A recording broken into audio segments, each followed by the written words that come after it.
Hey everyone. Today we're going to be starting out with our first official lesson in Chapter 1. We're going to be working on rational numbers. Our objective is to write fractions as decimals and decimals as fractions. Materials you'll need are a notebook, a pen or a pencil, and your digital math book if that's helpful for you. And things to watch for in the videos. I'll use these occasionally throughout the videos. They won't necessarily show up all the time, but I might write try this or stop or write this down. So just some cues for you to use to kind of help you know when to add things to your notes or try some practice problems. So we're talking about rational numbers today. And something that you've probably seen that may or may not have made a whole lot of sense in the past is kind of a diagram that really covers what involves or what includes what we call rational numbers. So the definition in words is a rational number is a number that can be written as the ratio of two integers in which the denominator is not zero. So like I said, that may or may not make a whole lot of sense, but let me kind of explain how this diagram works. So all of these numbers in the box are rational numbers. So everything inside this square is a rational number. We've got a fraction, we've got a decimal, a repeating decimal actually, we've got another fraction, we've got a percent, and then we've got a negative fraction. So all of these are rational numbers. Then when we go into the oval, we're talking about integers, so everything inside of the oval. So we've got negative numbers that are integers, whole numbers that are integers, and natural numbers that are integers. So really we're just talking about what we would consider the basic numbers that we see on a daily basis, like our positive and negative numbers, including zero. Going in closer, if we look at whole numbers, those are basically the positive numbers, 0, 4, 10, and 9, and it also includes natural numbers. And then just natural numbers are basically our positive integers that does not include 0, like 4, 9, and 10.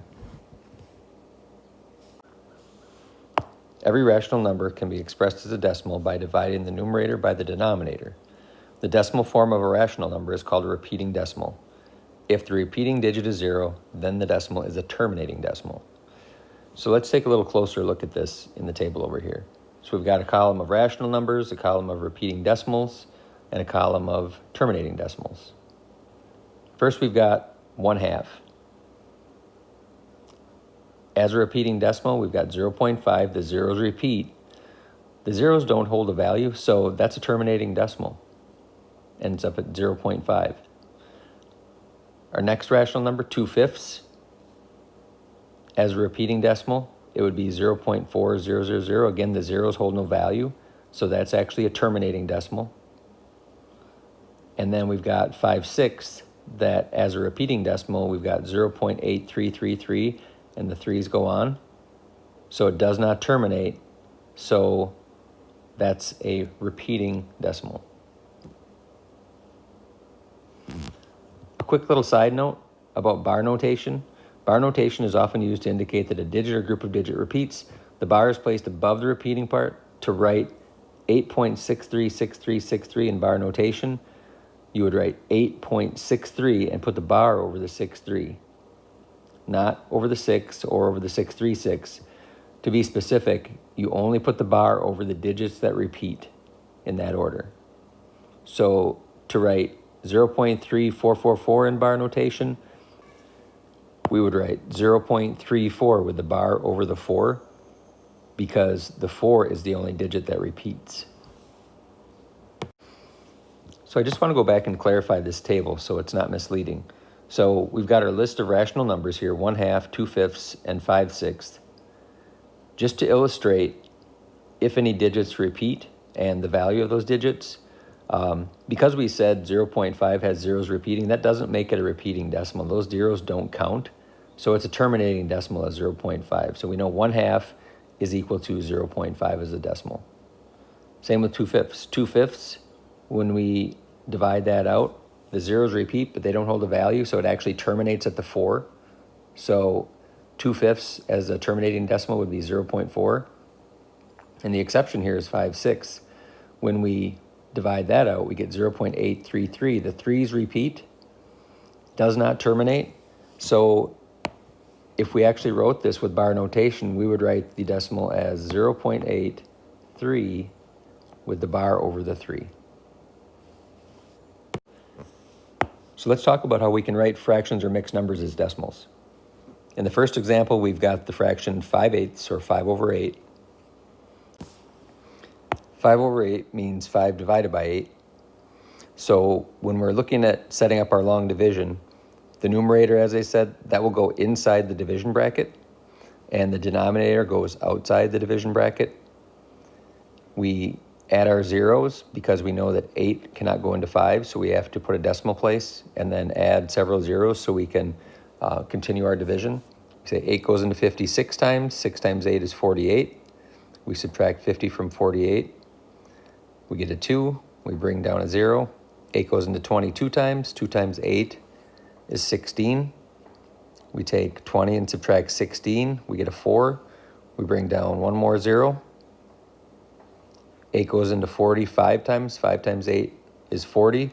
So when we can subtract and we don't have a remainder, we have our final answer. So 5/8 as a decimal is 0.625. For our second example here, we've got a mixed number, -1 2/3. -1 2/3 can be rewritten as an improper fraction, which would be -5 over 3. And the way we do that, we take the denominator, multiply it by the whole number, so 3 times 1 is 3. Add the numerator, so 3 plus 2 is 5. And the whole fraction is negative, so we end up with -5 over 3. Now we set up our division problem. Remember, it's numerator divided by the denominator. So we put the 5 inside of the division bar here. We put our denominator 3 out front. And we had a decimal point and a 0, so we've got a little room. So we say 3 goes into 5 once. 1 times 3 is 3. Subtract 3 from 5. 5 minus 3 is 2. Bring the 0 down. 3 goes into 20 6 times. 6 times 3 is 18. When I subtract 18 from 20, I get 2. If I bring down another 0, I say 3 goes into 20 6 times. 6 times 3 is 18. And you can see that I've got a pattern here where I'm going to consistently get 20 as my result, or 2 as my result when I subtract. When I bring down a 0, I'll have that same situation where I'm saying 3 goes into 20 6 times. So at this point, I've got a repeating decimal. I've got 1.6 repeating. So I can write the final answer 1.6, and it could go 1.666 on forever, but I would rewrite that as 1.6 repeating and the fraction bar over the 6. So let's try a couple examples. We'll start out with A here, 3/4. So I've got 3 divided by 4. So I'll set up my division problem. I've got 3 divided by 4. I'll put a couple of zeros to the right of the 3 along with a decimal. So I've got some room to work here.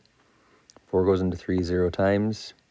4 goes into 30 7 times. 7 times 4 is 28. When I subtract, 30 minus 28 is 2.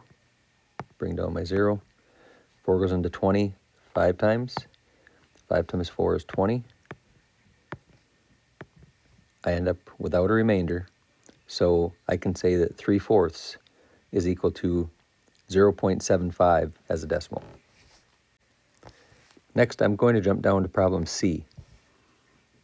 And when I set up my problem, I've got a mixed number, so I have to do a little math here to get my improper fraction. And remember, I take 25, I multiply it by 4 to get 100. Add the 13. So when I rewrite this as an improper fraction, I will end up with 113 over 25. Now I can set up my division problem. So remember, I've got my numerator divided by my denominator. So I've got 113 inside the division bar, 25 outside, and I can start dividing. So I know 25 can't go into 11. 25 would go into 113 4 times. 4 times 25 is 100. I'm going to put a decimal here to add a couple zeros. When I subtract 113 and 100, I get 13. bring down a 0. 25 goes into 130 5 times. 5 times 25 is 125. I subtract, I get 5. Bring down another 0. 25 goes into 50 2 times. 2 times 25 is 50.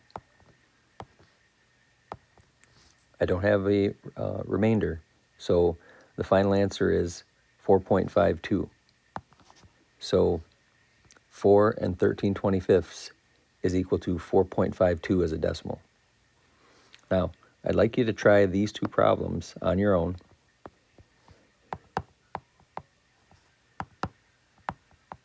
You can just work these out on your own in your notebook, and then when you're finished, go back to the video, and I'll have the solutions on the next page.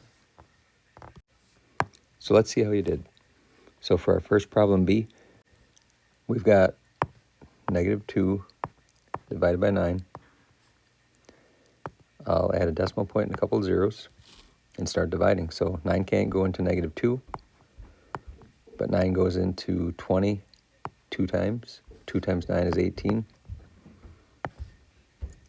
20 minus 18 is 2. Bring the 0 down. 9 goes into 20 2 times. 2 times 9 is 18. When I subtract, I get 2.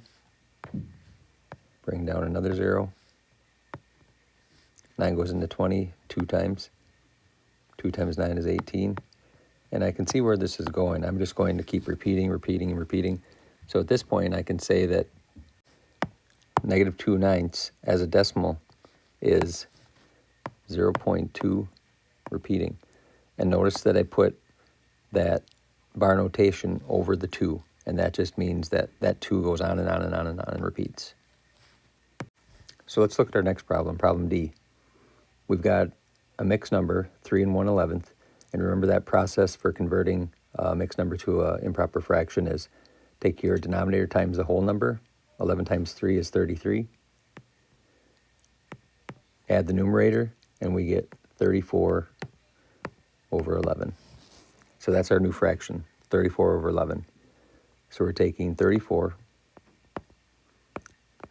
dividing it by 11, and we start dividing. So 11 goes into 34 3 times. 3 times 11 is 33. Put my decimal in a couple of zeros. When I subtract, I get 1. Bring down the 0. 11 goes into 10 0 times. 0 times 11 is 0. When I subtract, I get 10. Bring down a 0. 11 goes into 100 9 times. 9 times 11 is 99. When I subtract, I get 1. Bring down a 0. 11 goes into 10 0 times. 0 times 11 is 0. I get 10. Bring down my 0 to 100.